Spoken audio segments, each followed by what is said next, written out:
আসসালামু আলাইকুম রহমতুল্লাহ। সম্মানিত দিনী ভাই বোনেরা, ভালো আছেন? মহান আল্লাহর অশেষ রহমতে আজকে আলোচনা করতেছি পৃথিবী আমার আসল ঠিকানা নয়। এই গ্রন্থ থেকে হালাল উপার্জন এর সুবিধা হচ্ছে আমাদেরকে স্বাধীন। হালাল উপার্জনের মাধ্যমে মানুষ স্বাধীন হতে শিখায়। ব্যয় করার ক্ষেত্রে ইসলামের বিধান আছে যে তোমার সম্পদ তুমি কোন ক্ষেত্রে ব্যয় করবে, কোন খাতে ব্যয় করা যাবে না। আর এই না জানার কারণেই মানুষ জীবন যাপনের ক্ষেত্রে পড়েছে নানা রকম সমস্যায়। ঘরের সমস্যা, সমাজের সমস্যা। এই সমস্যাগুলো এমনভাবে একটার পর একটা লেগে থাকে যে মানুষ পেরেশান হয়ে যাচ্ছে। অথচ দিন মানলে, দিনের পথে চললে এসব সমস্যা মহান রব্বুল আলামিন সহজ করে দিতেন। আজ মানুষ জানে না তাদের জীবনের এই সমস্যাগুলোর সমাধান কি।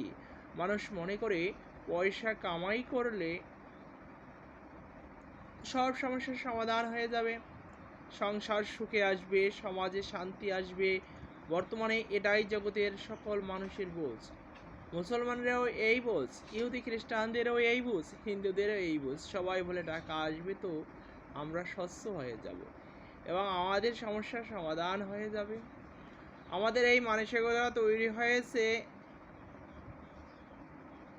ইউরোপ, আমেরিকা থেকে, তাদের শিক্ষার অনুসরণ দ্বারা।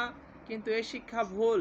আল্লাহ পাকের শিক্ষা হলো, আমি যদি সন্তুষ্ট হই তাহলে তুমি সচ্ছল হও, আর সচ্ছল হও তুমি সুখী হবে। যদি আমি রাজি হই তাহলে জগতের সকল সমস্যার সমাধান হয়ে যাবে, পরকালও করবে। আর যদি আমি নারাজ হই তাহলে না তোমার দুনিয়া গড়বে না আখিরাত।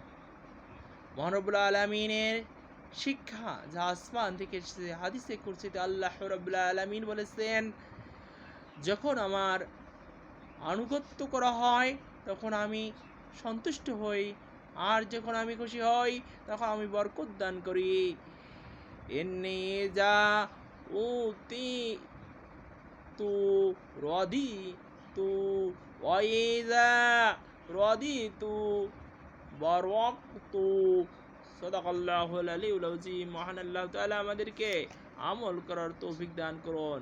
মাওলানা তারিক জামিল হুজুরের পৃথিবী আমার আসল ঠিকানা নয় গ্রন্থের 50-51 পৃষ্ঠার সারমর্ম তরজমা করলাম। আসসালামু আলাইকুম।